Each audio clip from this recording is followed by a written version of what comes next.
This is the On Humans podcast with your host, Ilari Mäkevä. In 1888, a socialist writer Edward Bellamy published a book called Looking Backward, where he tried to imagine what a society of abundance could one day look like. Bellamy's protagonist is thrown to year 2000 in the future. And in one peculiar scene, he's asked if he would like to hear some music. He expects his hostess to pick up an instrument and play, but when the music begins, protagonist cannot find a player nor an instrument in the room. Yet a whole orchestra seems to be playing for them. Now, it turns out that in year 2000, as Bellamy imagines it, one is able to use a telephone and call a live orchestra. And as if this was not revolutionary enough, the protagonist soon learns that his host can actually telephone 4 orchestras, always deciding which of them suits her mood best. The narrator's reaction is striking. Bellamy writes, quote, "If we could have devised an arrangement for providing everybody with music in their homes, suited to every mood and beginning and ceasing at will, we should have considered the limit of human felicity." Unquote.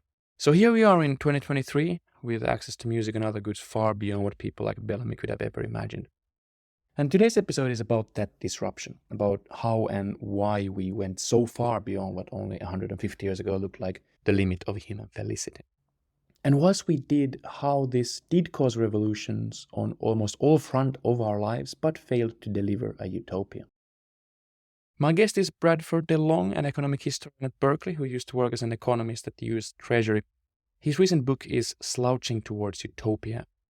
The book was published in the fall and became an immediate hit already before publication. The Nobel Prize-winning economist Paul Krugman had called it a classic and a must-read. Indeed, DeLong's book is much more than a recount of the economic story of the past 150 years, although it is also that. But it's also a reimagination of the way we think about our recent past. Unlike most histories, DeLong's approach does not focus on carving out eras marked by wars. Rather, he focuses on carving out eras marked by changes in the everyday condition of average humans. And he sees 1870s as a key moment, not only of recent times, but of all the time our species has existed. We start by discussing the claim that 1870 was a special time for humanity, much more special than the Industrial Revolution of 1770, for example. We also discuss various ways in which equality has waxed and waned throughout the century. For example, DeLong explains why he thinks that Marx and Engels were importantly right about their present, but factually wrong about their future. And we end up with discussion on how the economic story explains much of the 20th century, from fascism to feminism and civil rights. I hope that you enjoyed the conversation. If you do, please consider supporting the podcast by sharing it, rating it, or just subscribing to it. So if you have any thoughts about this or other episodes, feedback, or guest suggestions, or just want to say hello, you can message me anytime to makela.ilari@outlook.com. Now to the show. I bring to you Brad DeLong. Professor Brad DeLong, welcome to the podcast. Thank you very much for inviting me. It's been 6 months, so congrats on the publication of the book. 6 months is a small while, but I've heard you say that you started writing in the end of 90s. So compared to that, I guess it's just yesterday. So I think that's somewhat of an overstate. I have a roommate who swears he read a complete draft of the book 30 years ago. And that's simply wrong. That all I did before 2000 was write one chapter and put a stake in the ground saying that this was a project that I wanted to attempt, although I did not know if I would ever finish it. And I suppose 5 years before that, back when my roommate Robert thinks he read a complete draft, what I basically had a story and a complaint about the then current literature about the history of the 20th century, about how the then current, literature of the history of the 20th century was getting it fundamentally wrong, and someone should write it up right. And nobody seemed to doing so. By the year 2000, I was thinking maybe that person should be me, but still it had taken 22 years to get to where we are now. And what did they get wrong, and what did you want to add? Well, I think the thing that most got it was, Eric Hobsbawm. Eric Hobsbawm, absolutely great historian. Eric Hobsbawm, a kind of lot of blinders, lots of things he could not see because of who he was, what he had seen, where he had been. His story was basically that the 20th century is a story of a struggle between, two ideologies. That is, in his sense, the socialist ideology and the capitalist ideology. And in the end, the capitalist ideology wins, but in the process, socialism saves us from the worst form of capitalist ideology, that of Nazism and fascism, before it expires. But still, the wrong ideology is in control, and humanity's prospects for utopia are distinctly limited. And the history of the 20th century is thus a tragedy. And a bunch of counter narratives. You had the very much inversion of Hobsbawm's, a bunch of others, but all about how their 20th century is an ideological fight of one sort or another. And say in Frank Fukuyama's formulation that liberal capitalist democracy is indeed the optimal end state of human social arrangements, and we got there. And so, history, in his Hegelian sense of humanity trying out different ways of organizing and understanding itself as a community, comes to an end. But And I guess both of them would say that 89, 91 or something would be the end with the fall of the USSR. yes, but that actually the big story is the end of the Malthusian era, starting around 1870, and how humanity now, for the first time, has to deal with the idea that we are probably going to become rich as a species. And so all of the narratives told by all the other historians are just very small pieces of that one. And that narrative, that we become rich, we finally figure out how to bake a sufficiently large economic pie so that everyone can potentially have enough. And what do we then do with that sufficiently large economic pie? That's the big picture. That's the big story. That's the story of the long 20th century. And I suppose the bottom line, the elevator pitch summary of it is, yes, we learned how to bake a sufficiently large economic pie, something vastly in excess of what any previous century would thought could ever be needed. But the problems of slicing and tasting the pie, right, of equitably distributing it, and then using it wisely and well so that people feel safe and secure and are healthy and happy. Those problems of slicing and tasting, of distribution and utilization, continue to flummox us pretty much completely. And hence we are not in the utopia. And hence we're not in utopia. And previous people, this would struck them as rather strange, because previous centuries would have seen that baking the sufficiently large economic pie is the problem. Okay, let's zoom into that 1870. So what happens? And can you convince the critic who would say that, well, I'm sure that people were a bit richer after that than they were before that, but so they were richer after the Industrial Revolution in the 1770s, maybe it has Really, been not very much. To critics, I counterpose John Stuart Mill, who was writing in the 1870s about how all the mechanical inventions hitherto, implemented have not reduced the day's toil of a single human being and have simply enabled a greater population to live the same life of drudgery and imprisonment. That really a fairly hard Malthusian line. That back before 1870, technological progress was never fast enough to deal with the grave Malthusian problem, which is that under patriarchy, about 1 woman in 3 does not have a surviving son. And if you reach the age of 50 without a surviving son in patriarchal regimes before back, then you are close to being socially dead. You have next to no social power, at all. Probably would not have been the case had we not been patriarchal, right? The chances that you're going to not have any surviving children are only 1 in 9. But the 1 in 3 chance of not having a surviving son kind of energizes people when they get extra resources to think, trying for another pregnancy or 2 would be a good thing to do. And so you have the world going from 50 million people in the year minus 1,000 to 500 million people by 1500 to 1.3 billion by 1870. And yes, there are efflorescences. There are places where the middle class is prosperous and the working class is not scared that they're going to starve to death. Yes, there's enormous technological progress. But the 1.3 billion people alive in 1870, you have much, much smaller farm sizes than did the 50 million people arriving in the world minus 1,000. And, while the upper classes and the middle classes certainly have much more interesting and much more technologically capable lives, for the typical human being who is a peasant, it's still a very rough struggle. And, that's the thing that potentially at least changes after 1870, that after 1870, technological progress gets rapid enough, that there's no way that population growth can keep up with it. And so people get richer. And as people get richer, children are better nourished, infant mortality falls. And then everyone looks around and says, hey, maybe the 8 pregnancies lifestyle, so I have 2/3 of a chance of having a surviving son, is not the kind of thing I need to do anymore because I'm pretty confident my children will grow up.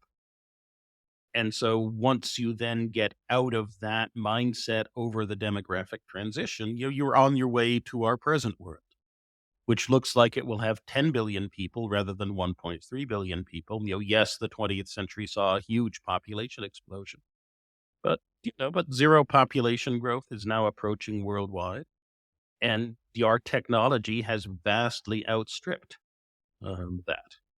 The land that supported one person in terms of food in 1870 now has to support six. We can do that.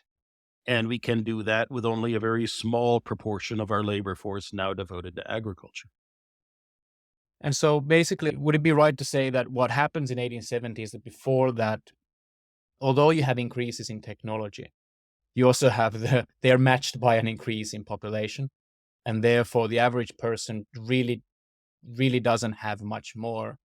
I had Oded Galore on the podcast, and he had some fascinating data on wages. And I was struck by just how little really happened.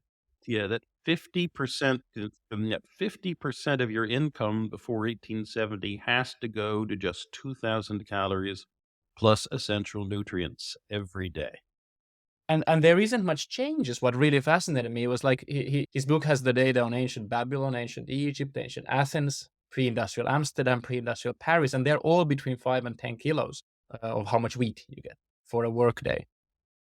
And there are very special societies, like, say, the Native Americans on the shore of San Francisco Bay who eat shellfish and have an extremely high protein and high calorie diet because, they're.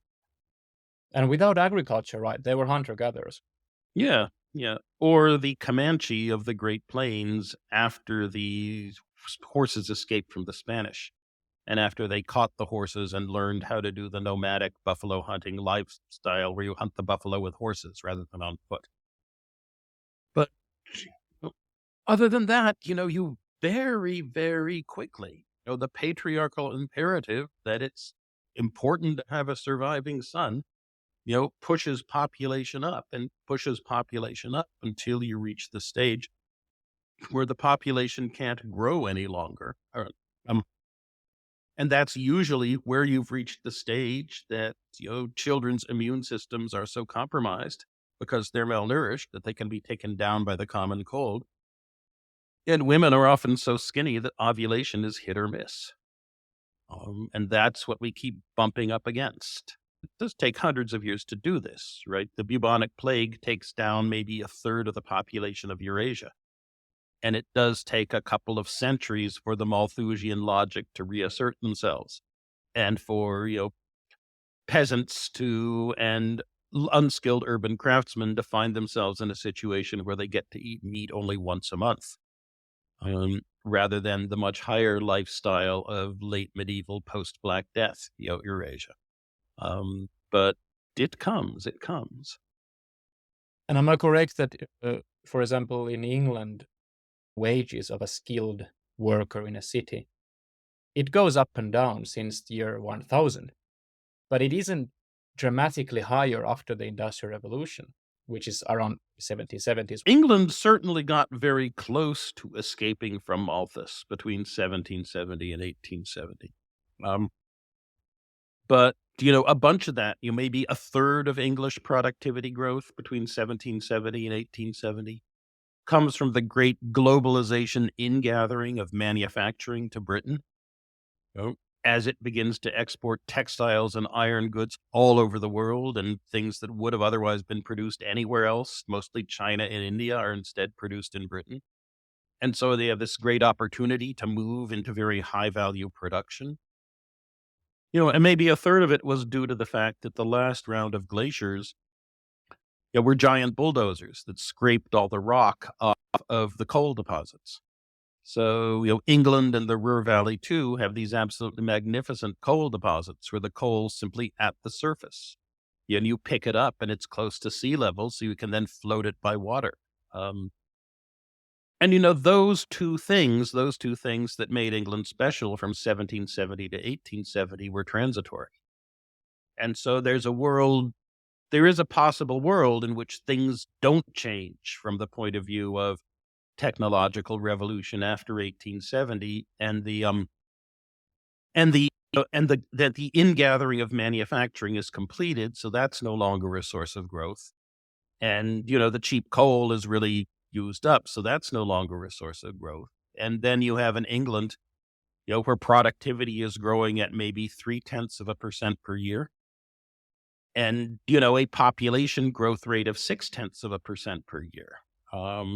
That would kind of offset that with respect to its effect on working class living standards. So basically, the idea that the Industrial Revolution changes everything is not really correct, because just having the 1700. But there is a counterfactual in which after 1870, the world settles into a kind of steampunk equilibrium. Yes. With productivity growth maybe a fifth or so of what we have in the world today. But with the demographic transition not yet happening, because while people are no longer living on $2.50 a day, they're living on something like $4 a day or so. And that really isn't enough without modern public health to get people feeling secure enough about their children, to move you out of the 8 pregnancies as a standard. And, with population increasing maybe 25% every generation, that's the world still remains extraordinarily poor. And in that case, we would have, maybe 4 billion people on the earth right now with an average living standard of maybe $1,800 a year, maybe one 1/7 of what we actually have now. And, we'd be doing experiments with airplanes, with biplanes as the most modern, and Zeppelins as the most modern of technologies. And that was a world we did escape with the second industrial revolution. So that does ask the pretty big question of why did this happen? And let's get to that in a moment. Before we do, I do want to get your opinion on just how poor was the world before 1870? Because there are people who say that there was near universal poverty. And there are people who say that this is a miscalculation based on using arbitrary, US dollars, for example, like living below some US dollar threshold. How do you even calculate it? How do you meaningfully ask how many dollars did a hunter gatherer, somewhere have?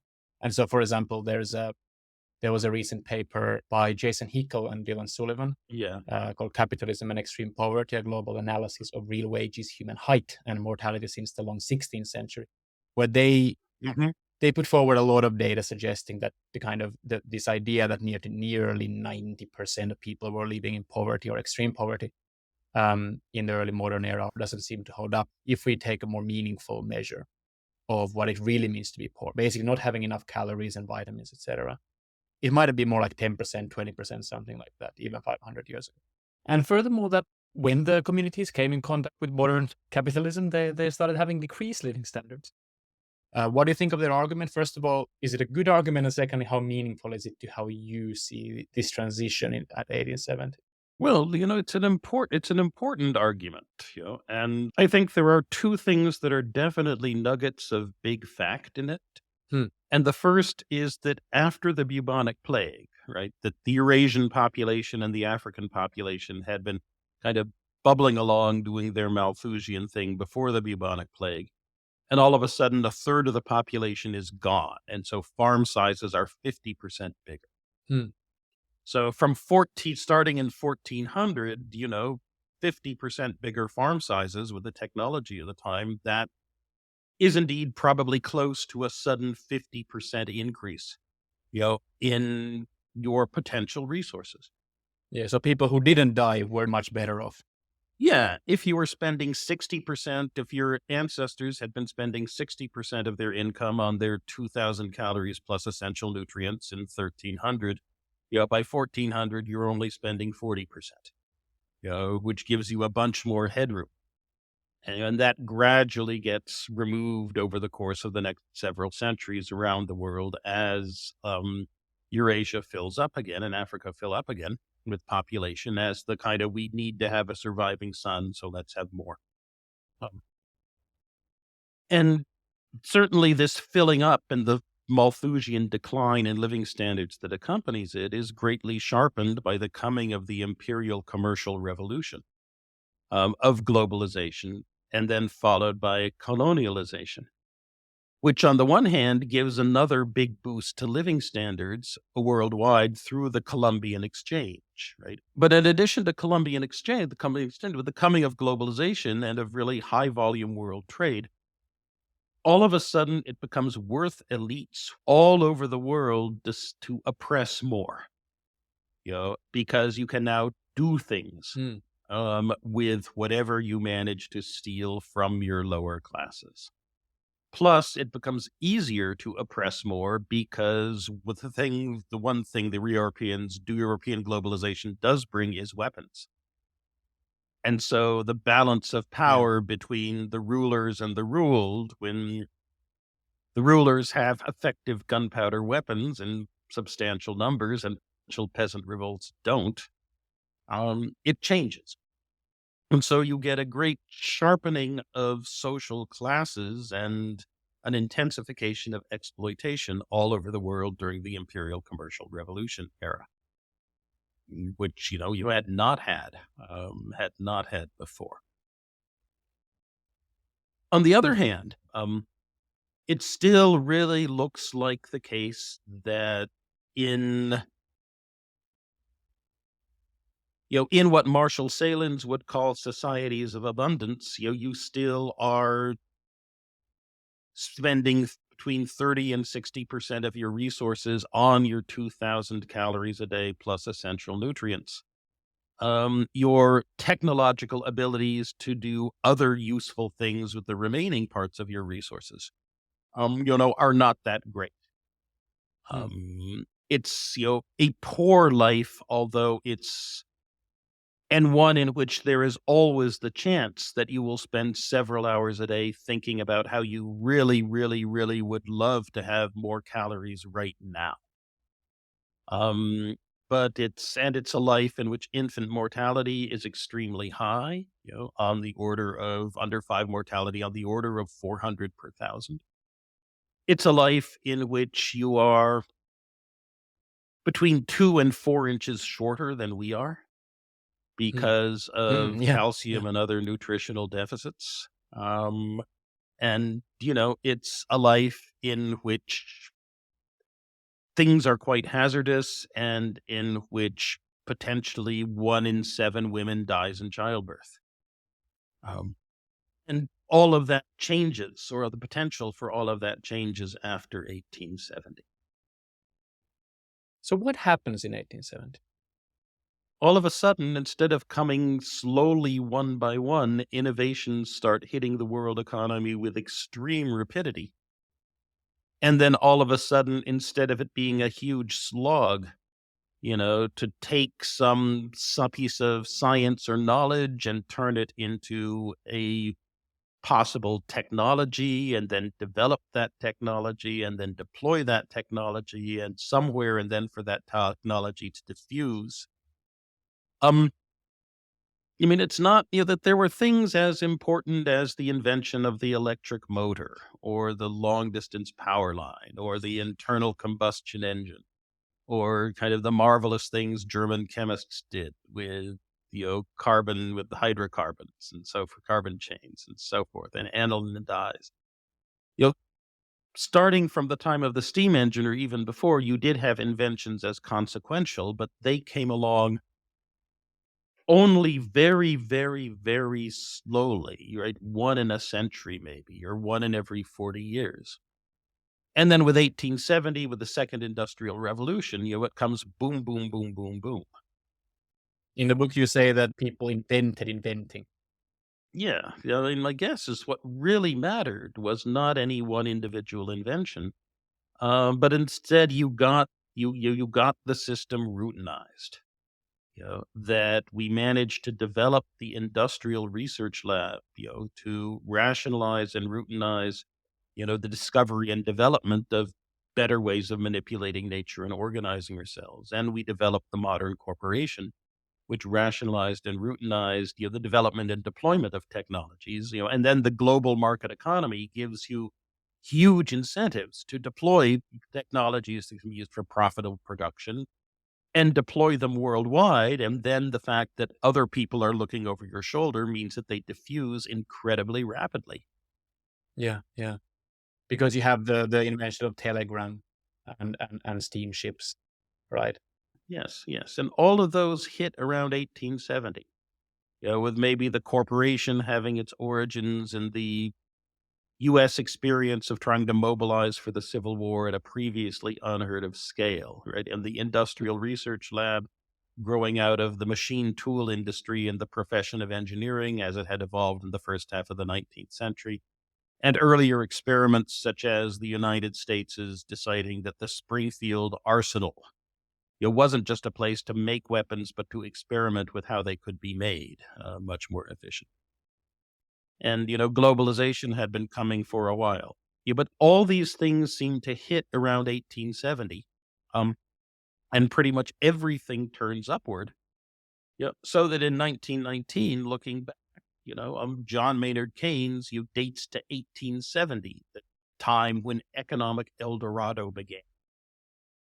When the devil of Malthus was banished and when technological progress was clearly so rapid, that there were no longer arguments about whether the working class was being immiserized or not.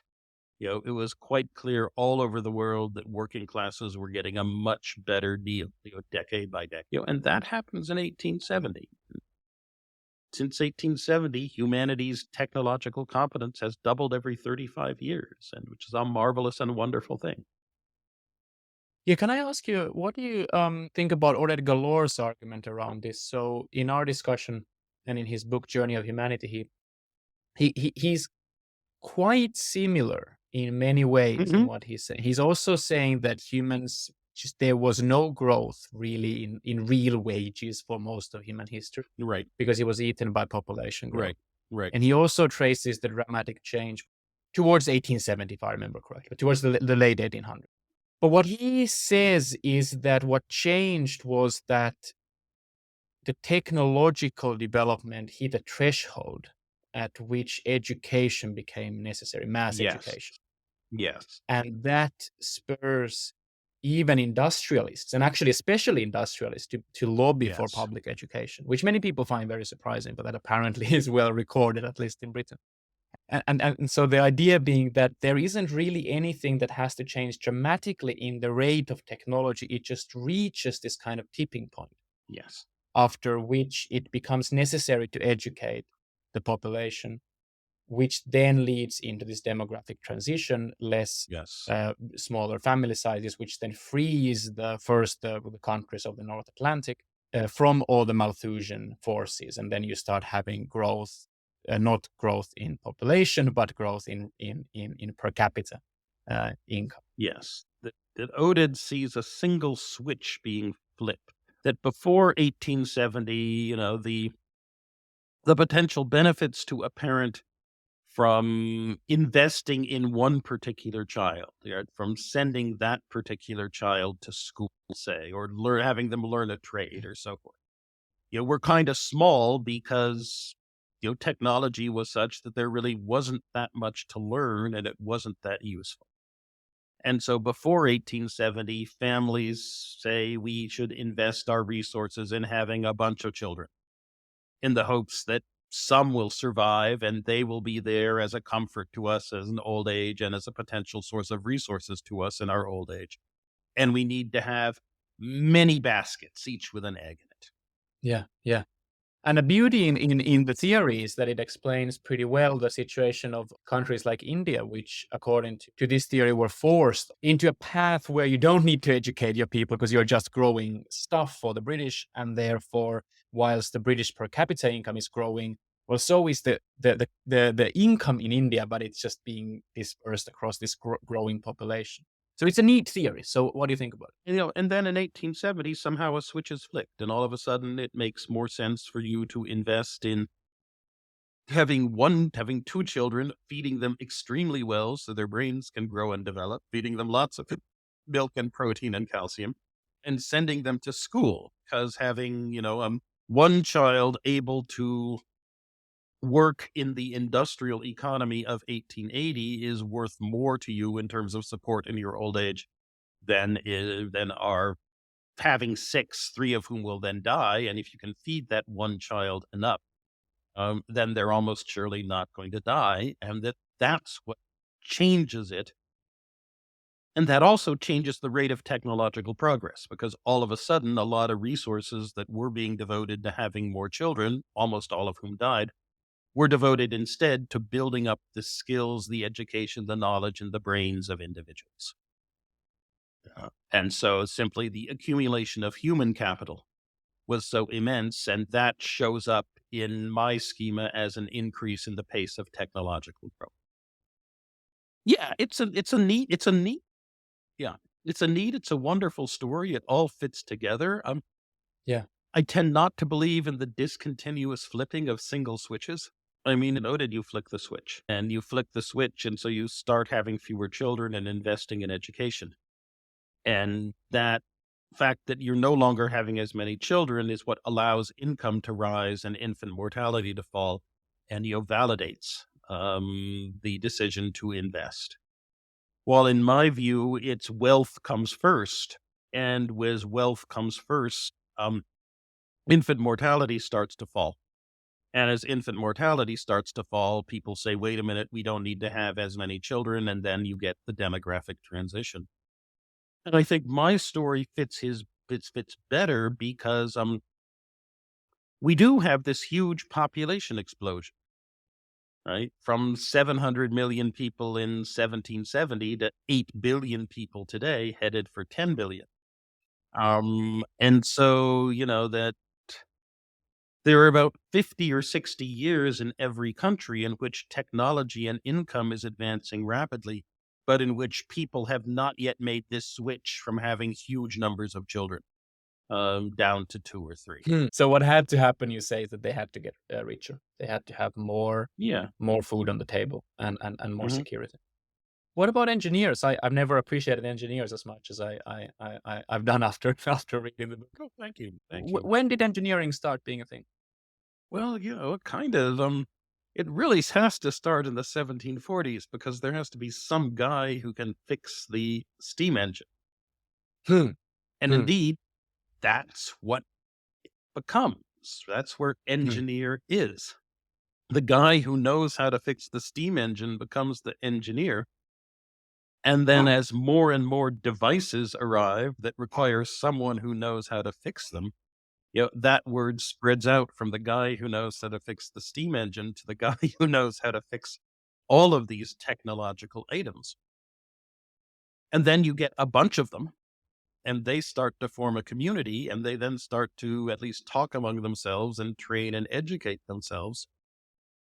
And so then you actually get this profession, which is focused not on craftsman-like making of things or on mercantile trading of things or estimation of things. And people like Nate Rosenberg, right, up at or David Mowry up at, our business school here would say that really it's the coming and at the 1820s, 1830s, and 1840s, of engineering as a profession, plus machine tools as an industry. That we're not just going to have Mm. tools, we're going to have specialized tools for making things that are items of technology, that's the real switch. And that Yeah, once yeah, you get those, the fact that, a generation and a half later, you would get the industrial research lab and the corporation is no great surprise. hmm, And globalization was coming because the railroad, the telegraph cable, and the iron steamship were coming, no matter what. And so David would probably say, no, I shouldn't put 1870, I should say 1830. And I should say, but, the 1830 really was when the fuse was lit. yeah. And there That was makes sense. no way after 1830 to avoid us getting onto our wealth trajectory. That it wasn't Yeah, anything, it wasn't freakish institutional inventions that happened in 1870. Instead, it was the existence of this profession of people who were in the business of technology. yeah, yeah, yeah. The story of Nikola Tesla is really interesting. So let me try to paraphrase what I what I kind of got from reading is that he was kind of a this socially awkward mad inventor. More than socially awkward, right? That apparently the only person who could stand him was George Westinghouse, right? George Westinghouse kept paying people to accept insults from Tesla. And so, And so what changes? What changes when you go from humanity having always had these mad geniuses to then mhm, suddenly having Tesla work yeah, for someone who pays the bills in an industrial yes. research lab? What happens in that transition? Why is it so important to have that? I mean, it sounds like a pretty boring thing to say that human condition changed because of the industrial research. So why is it such a big deal?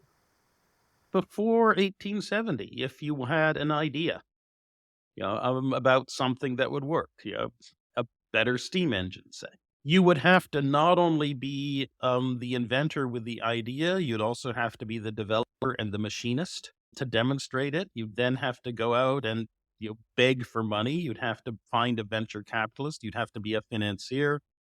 You'd have to have better social skills than Nikola Tesla. You'd have to have huge amounts of extremely good social skills in order to Yeah, assemble a team that could actually make your device, and then sell it. yeah, And so, it takes a great deal of time that someone like Eli Whitney spends maybe 3 times as much time begging for money from the US government and explaining why it hasn't happened yet, as he does actually working on trying to make manufacturing with interchangeable parts. But once 1870 comes along, Nikola Tesla can work full time on what he is better than anyone else in the world at.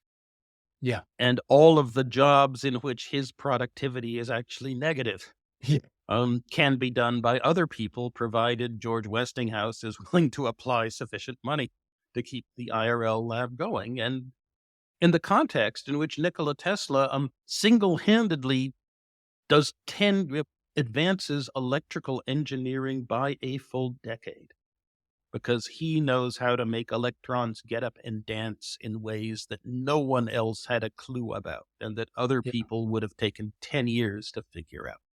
And so he is useful. And so we get our modern alternating current electricity industry when we do, simply because George Westinghouse is there with the Westinghouse Corporation and the idea that we should have an industrial research lab like the one yeah, Thomas Edison already has. yeah, yeah. I've heard you say that before 1870, if you wanted to, most people didn't get rich. Most people lived somewhere close to the poverty line. And if you did want to be rich, the only way to do it was to run an extraction and an exploitation machine. Why? Well, how else, right? Maybe if you have a better idea for a water pump, you can build one for yourself. But if it really is that much better a water pump, other people will look at it and will immediately copy it. And so you won't be able to sell your services as a water pumper and as a maker of water pump for very much. And in addition, if you do start a very profitable, commercial industrial enterprise wielding some kind of trade secrets for know how to make textiles actually better than anyone else in the neighborhood, well, you then become a very soft target, in a world in which your property rights are very entangled with jurisdiction, in the sense that the rich are usually the judges, as well. Hmm. Um,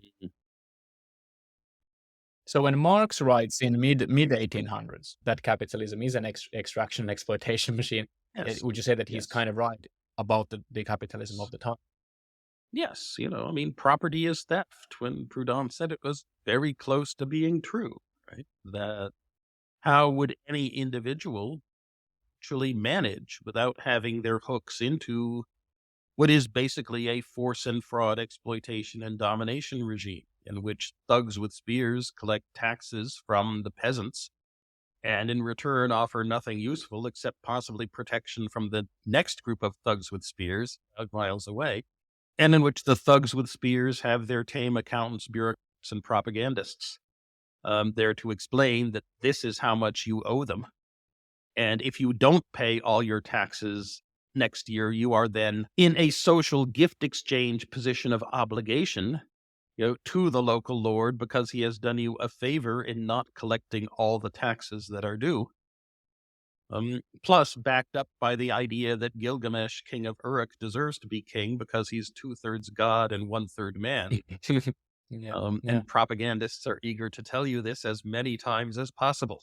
Um, And people like Westinghouse are able to not run an exploitation extraction machine, but get rich by investing in inventions that will help everyone. Is that right? yes. And you could get rich through mercantile adventures before, but those always had a quasi military edge.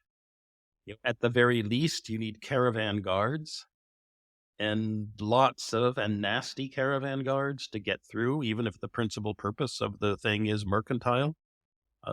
Medieval European monks, when they describe merchants, often describe them as homines duri, as tough men, tough guys, precisely because they move from place to place carrying valuable goods in an environment of very uncertain law and order and next to no enforcement.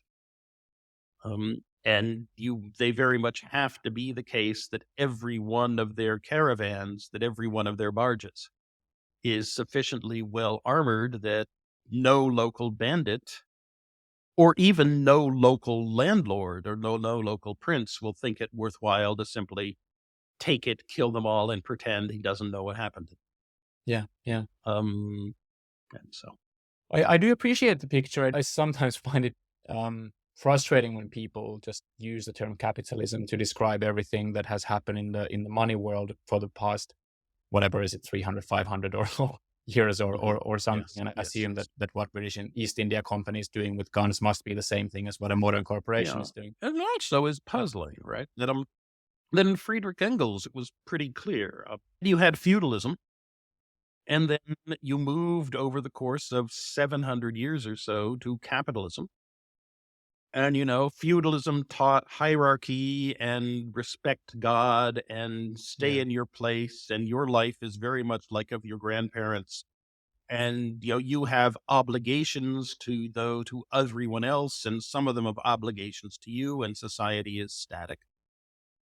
And then Engels said by 1700, we moved to better technologies, craft and mercantile technologies, commercial society, in which you were probably a free person and you had to find a place in a network economy, and find someone to buy things from and someone to sell things to, usually to sell your labor to. And you were an individual with rights who entered into contracts with others and was formally free, and so should probably have some say in the government as well. Um, but that somehow the market prices at which you, if you were lower class, could trade were not very advantageous to you and you stayed poor. And, the system told you it was your fault because you weren't sufficiently industrious.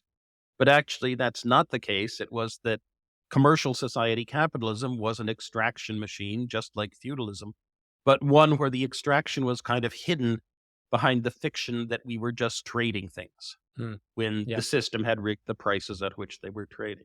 And then Engels said, here we are now moving into steam power. And it's obvious that production is social, that we're all playing an essential role in something much, much bigger than ourselves, which is our collective knowledge and our collective organization. And it is that which is productive and which deserves to own what is produced, since none of us individuals are essential at all for any piece of it. Um, and so, since we're all humans together, since we all have this incredibly complicated division of labor, since only the division of labor itself is valuable, and since we're all human, well, we should all dress in identical blue denim overalls, call each other comrade, and share things equally, and have a free society of associated producers where we rotate through the administrative jobs. Because after all, capitalism has simplified the administrative jobs so much that all you have to do to them is know how to add, subtract, multiply, divide, and issue receipts.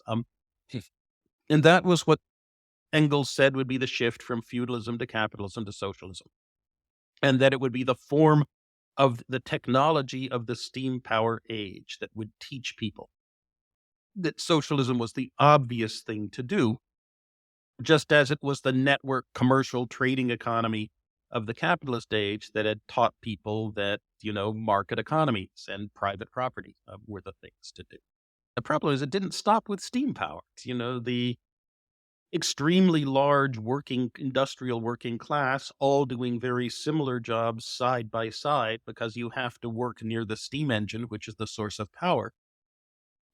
That society then dissolved during the second industrial revolution into a much more fragmented and diverse one in which different industrial interests were fighting over the surplus against each other, rather than it being that everyone was a worker subject to the steam engine or a capitalist. And was it more diversified partially because of Tesla and electricity allowing transfer of power? Yes, the coming of the technologies of the coming of the oil age, of the electricity age, of the chemicals age, that all of a sudden it was no longer as obvious to people that they were just one worker among many. They might be skilled workers who were in this particular industry. And so that their principal thing possibly disadvantaging them was not that the bosses were in control, but rather that their sector did not get sufficient respect. And in fact, it had a tariff adverse to it imposed on. But then from the second industrial revolution economy, we moved on to the mass production economy, which is a different thing too, but which underpinned a great deal of the rise of social democracy. But then the mass production economy was succeeded by the global value chain economy, and now it looks like we're headed into the info-biotech economy. And each of these really is a different mode of production, and is one in which the workplace and the way it's organized teaches people different things about how society should and ought to work. And calling them all capitalism and saying we really all should be wearing identical blue overalls and sharing things equally and recognizing our common humanity as cogs in the production process. The lessons that Engels said steam power society was teaching, and was rightly saying steam power society was teaching. To align all of these things, to say steam power, second industrial revolution, mass production, global value chain, and infobiotech are all just one thing called capitalism, causes a great deal of confusion. And yeah. They tried to solve it. People tried to solve it by talking about late capitalism. The problem is people started talking about late capitalism in 1905. Oh, really? Oh, okay. And by now we're still late, post-late, later capitalism. No, I take the point, and I think that is one of the possible issues. For example, in the paper I earlier mentioned by Sullivan and Hickel, is that it does kind of judge capitalism by the track record of not only post-steam power, but post this kind of gunpowder empires. Look, however, to have the imperial commercial machine, show up at your doorstep whether it was 1750, 1850, or even 1920, is almost surely going to be a horrible thing. Yeah, which is what they show, and then they use that as an argument against capitalism. And I guess that's why the terms matter, is that it becomes a bit slippery. Um, however, there is still the question of, well, how much was the society still an extraction and exploitation machine after 1870? I mean, in the kind of standard textbook American historiography, this is the Gilded Age, which is known for dramatic increases in wealth, especially of the wealthy, but not exactly the nicest conditions for the average worker. Um, so what would you say to those who say that, hold on, nothing really changed. The form of exploitations changed, the form of extraction changed, but this was still a few rich people getting really rich at the expense of the working classes. But, infant mortality is no longer 400 per thousand. People are no longer having to spend 30 or 40% of their income on 2,000 calories plus essential nutrients. The distribution of income is definitely not fair. And in a market society, right? The only rights that a market society sees are property rights, and the only people with any social power are those who have the effective demand to buy things on the marketplace, which is the rich. And this is not a good society. In fact, a market society is not a society that people will stand for in the long.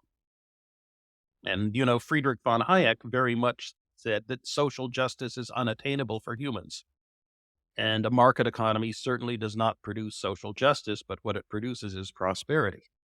And so the best thing for humans to do is simply to accept the market economy and shut up on the grounds that we'll be rich and prosperous. And even though the distribution of income is random and unfair, at least we're prosperous, and attempts to fix it will put us on the road to serfdom, Some simply shut up and accept that the market giveth, the market taketh away, blessed be the name of the market, was what Hayek thought his entire life, and went on to say that if democratic politics wants to move away from that, wants to move away from the market economy on the grounds that it's unfair, that then you need to overthrow the democracy and get society back on track so that it understood that the market economy and the property rights were in fact sacred and no one should ever be able to monkey with them. It's interesting how much And people can say under the name of freedom. oh, yes, and it has a certain kind of freedom. It does produce prosperity, right? That if you were Milton Friedman, you would say that you would bet that if you got rid of all government-sponsored monopolies, and all government restrictions on occupational choice, and the requirement that you go through this incredible, lengthy process before you can call yourself a doctor, and so forth, that then we would find that every single human being actually had a substantial amount of property and wealth, simply because our brains are so capable and are so valuable. And that large-scale income inequality has to be maintained by an active government interference with the market. And if only we got away with that, then we would indeed have a market society that would be close to a free society of associated producers, because everyone could work and could work for a good wage. And if you asked Milton Friedman about social justice, he would say that, well, to the state of Wisconsin at the end of the 1930s, social justice was that I should be fired from my job as an assistant professor at the University of Wisconsin because the legislator thought there were too many Jews on the faculty already. Hmm. And that, social justice will often be very, very unjust, and will just be the beliefs of those who currently have the power that, things should be organized in this particular way. Well, let's put a pin on Hayek and Friedman, because they touch upon kind of the what then story of what happens after this explosion in our capacity to invent, in our capacity to create wealth, capacity to escape poverty. But before we do that, 1870 is a turning point for the so-called global north, the North Atlantic powerhouses. It's also the beginning of high imperialism. almost all of Africa, a lot of Asia gets carved up Hmm. by European Hmm. empires. I can imagine critics who would say that, hold on a second, yes, you have a huge material abundance, but you only have a huge Yes. material abundance in a few corners of the world which are able to run an extraction and exploitation machine, extracting natural resources that you need for this whole business, that are able to extract land and are extract also overall materials from these colonies. You take a bit of a different view. I mean, in the book, you actually say that the imperial ambition after the 1870 was stupid, that it no more made sense for the West, for European imperial powers to expand their empires, and they were doing it instead from ideological reasons against their kind of own self-interest. Um, but I can easily imagine people either disagreeing with that or just saying, "Well, the burden of proof is on you." So go ahead. Well, I would say first there's what we might as well call unequal exchange. That is that, right, Brazil is making a very good living off of rubber in the 1870s and 1880s. A very, very good living off of rubber. British Empire collects rubber plants and moves them to Kew Gardens and grows them in greenhouses. British capital then takes rubber plants from Kew Gardens, capital machines and the mercantile network from the British Empire, and workers from the Pearl River Delta of China who are desperate to get farms, and for whom being told you can move to a plantation in Malaysia and we will pay you twice as much as you can earn in China.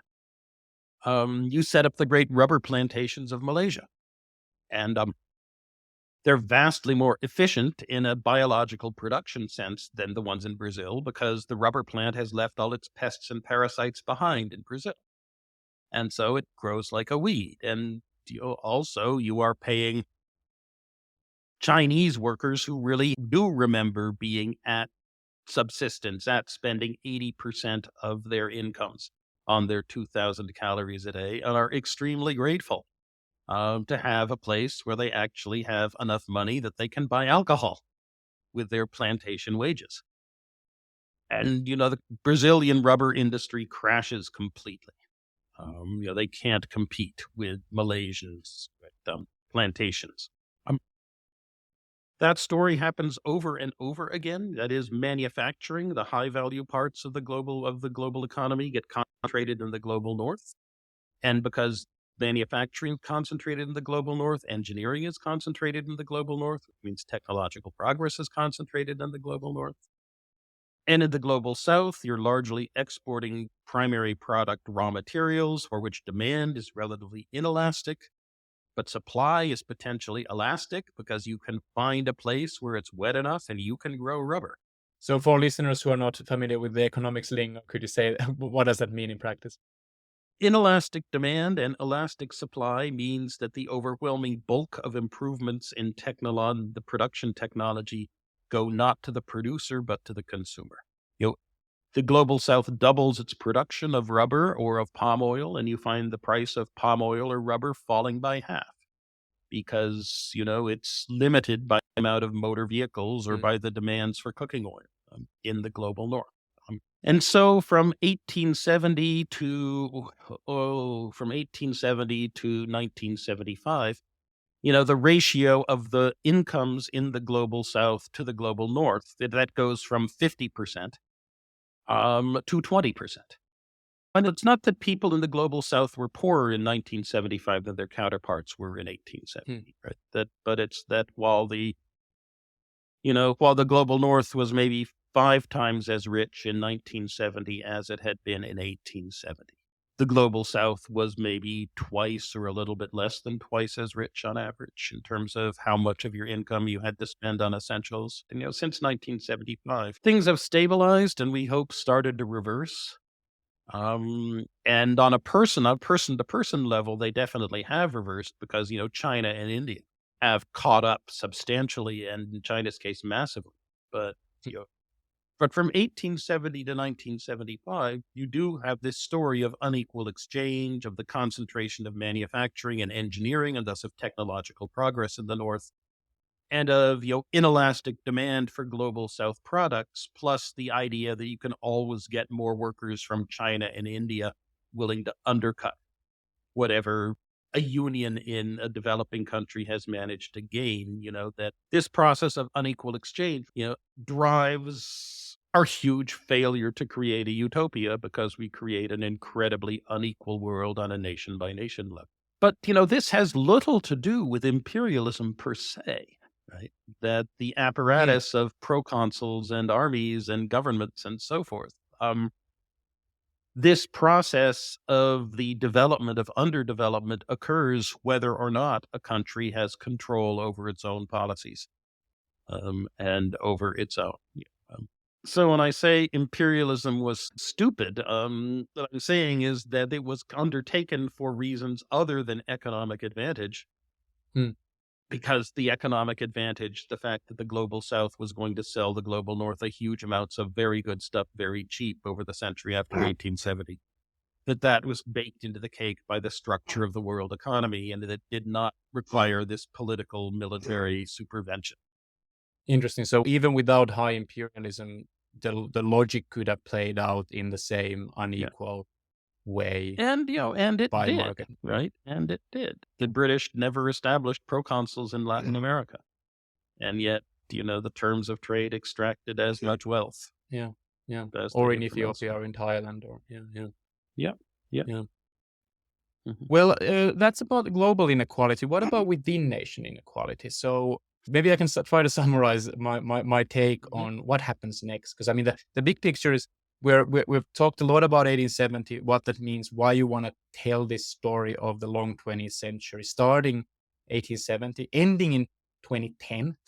It ends because we have this sluggish recovery from the Great Recession, and because a substantial amount of people turn against those ideologies that were kind of driving this economic prosperity in the long 20th century. But what happens between? So we have this incredible capacity to create wealth, have less and less people be farmers, and those farmers producing more and more. That gives us this kind of tools for utopia. Now, we don't get to utopia, but it's not only because we haven't tried to distribute these goods more. I mean, there's been looking at the inequality graphs in Western countries or in Japan. They're pretty striking. There's this huge drop, sometimes starting after the First World War, sometimes starting a bit later, but there's a huge drop. And so would it be right to say that the big eras that you talk about there's the era from 1870 to the beginning of the First World War, where there's a lot of wealth being created, but not that much, a lot of inequality. Then there is the era of the World Wars and the Great Recession, not so good for growth, but maybe starting to have elements of more within nation inequality. Equality between the rich and the poor. Yes. And then you get the 30 glorious years. So what are the 30 glorious years? Yeah, the 1945 to 1975.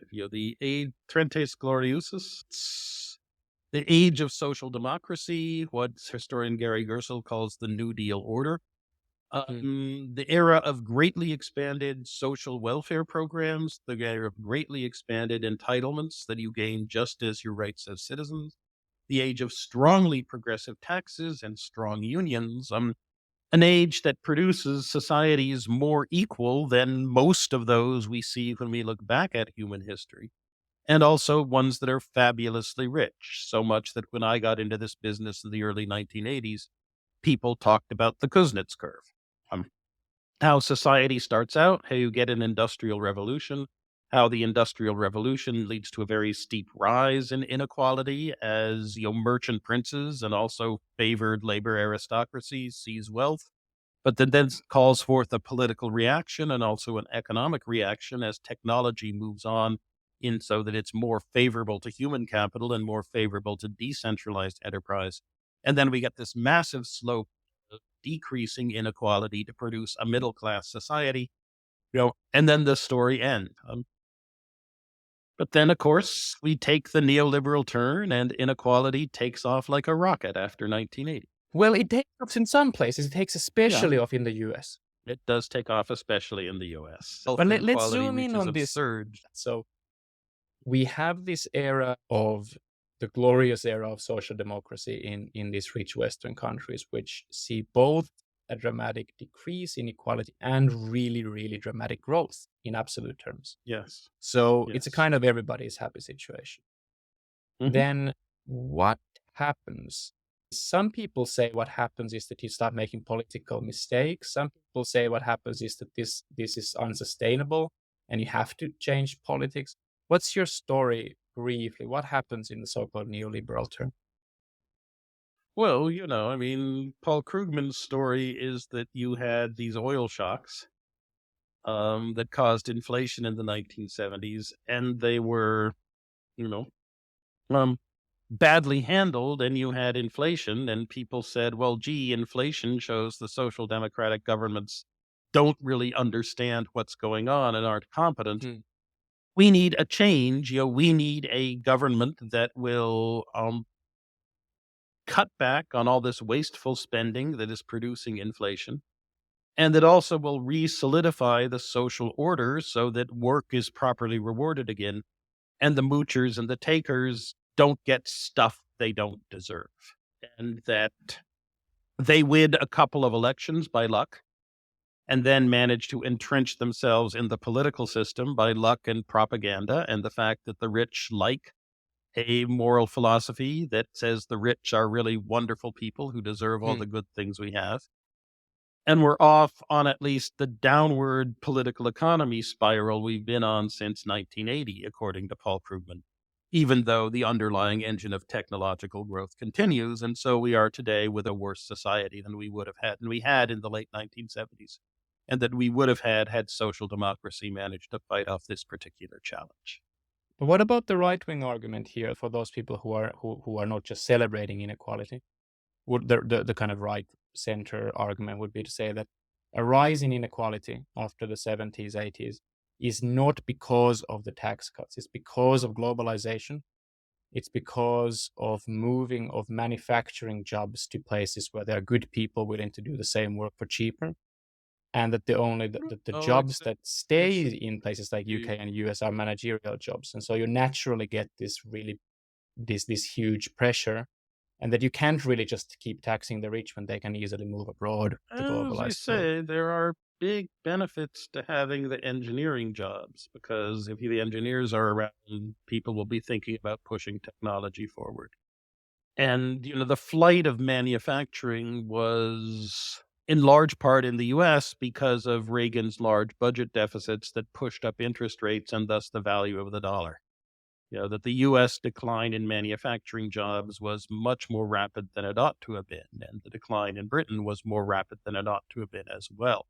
The right policies to have been followed were to have been doing in the 1980s and 1990s what we're doing now with the CHIPS Act, to the extent of subsidizing industries where we believe there are large externalities of engineering communities having them. And, to the extent that you become a financial center, um, recognize that the financial center has to be one that is very good at figuring out how to export capital and fund investment elsewhere in the world. That both Britain and the United States have in positions where they've played their economic hand badly, because they've traded, you know, manufacturing and engineering jobs for, construction, service, and finance jobs that are in the long run not as socially valuable.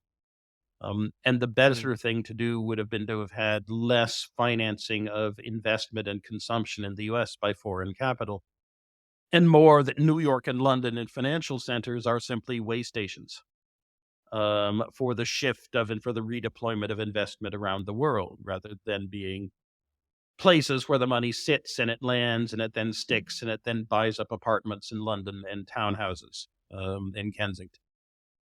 Okay, let's get back to the big picture of the idea of the long 20th century.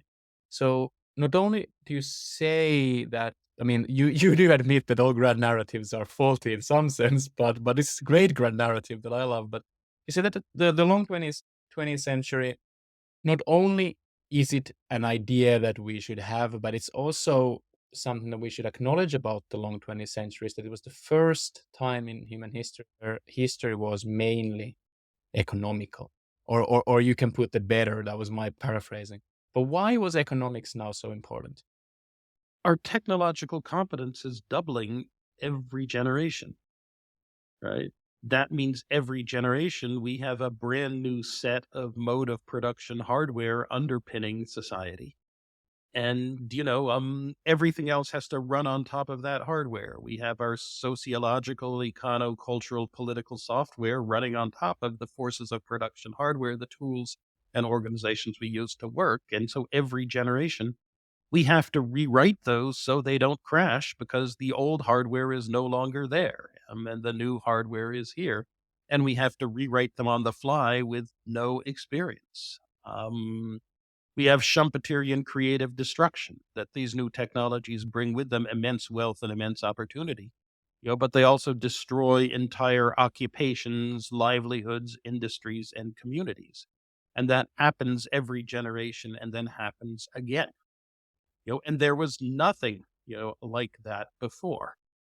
The technological doubling time for the world before 1870 during the Industrial Revolution century, it took 140 years back then for humanity's technological competence to double rather than 35. Back before 1870, you almost surely did have the same kind of job in life as your grandfather or grandmother. And if you didn't, it was because you were unusually socially mobile. And before 1770, we're talking about situations in which it really takes 100 years to have as much technological progress and change as we have in two. That in every previous century, the economy is just kind of sitting there in the background.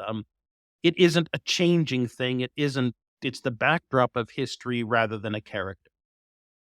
But in the 20th century, it's not only a character, it's the main character, and it's the character that every time any other characters sit down at a table to do something, the economy comes along and in another round of Schumpeterian creative destruction knocks over the table, scatters everything onto the floor, and people then have to pick it up. Does that explain the main things that many historians would see? So many people, if they look at 20th century, they see the world wars, they Yes. see the great inclusion, whether discrimination due to sex or race being slowly Mhm. and painfully, but nevertheless diminished or even zoned out in some realms.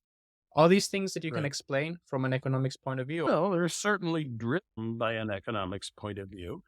After all of world communism, it was simply a doctrine about what the proper economic organization of society should be. That we should have no markets, but instead we should have large industrial planned monopolies that then negotiated with each other. And, to actually call yourself to arms and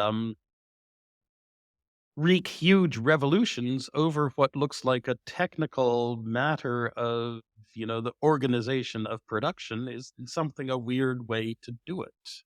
And that it was indeed the sociological upset produced by the repeated Schumpeterian creative destructions of societies that planted the seeds of fascism, and that people demanded that some leader do something to stop, or at least to manage. Hitler comes to power because the German Zentrum and the German Social Democratic Party have absolutely no clue, how to handle a depression as we're moving from the age of, the second industrial revolution economy into that of mass production.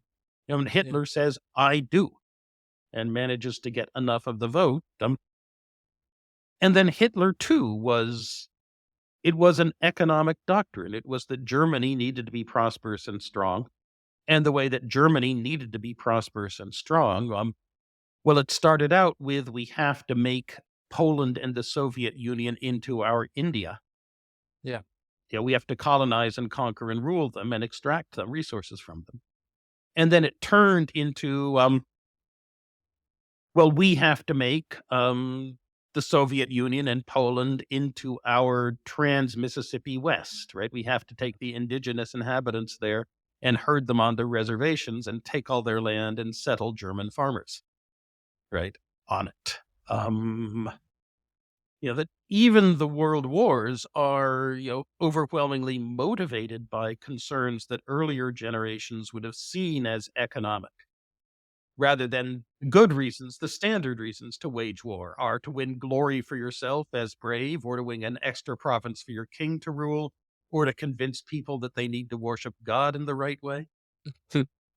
And know that these wars have explicitly economic motives and are also explicitly decided by economic factors. What about civil rights? Do you mean, how is it that we have managed to move so extraordinarily toward inclusion in the long 20th century? Is it an economic story or is it a parallel story? Oh, I would say that the gender part of it is substantially an economic story, that you get out of the Malthusian trap, and you go down from 8 pregnancies per woman to 2. And all of a sudden, it is much, much harder for males to keep their advantage. Did the economy move you to a situation in which distinctions of caste and of race no longer seem to be as important?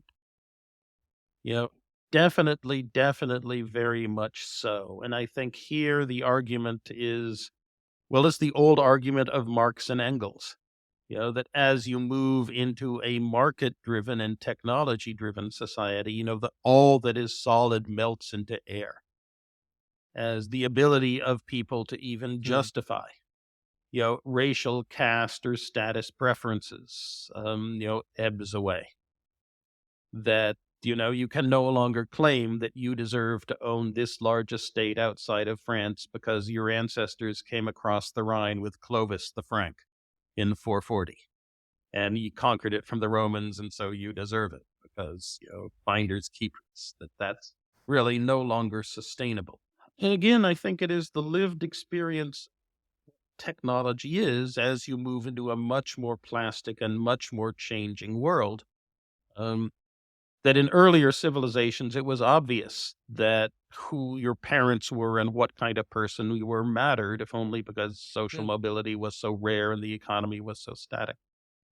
And yet that has vanished by the time you get into our boom, boom, boom, every generation a new mode of production society.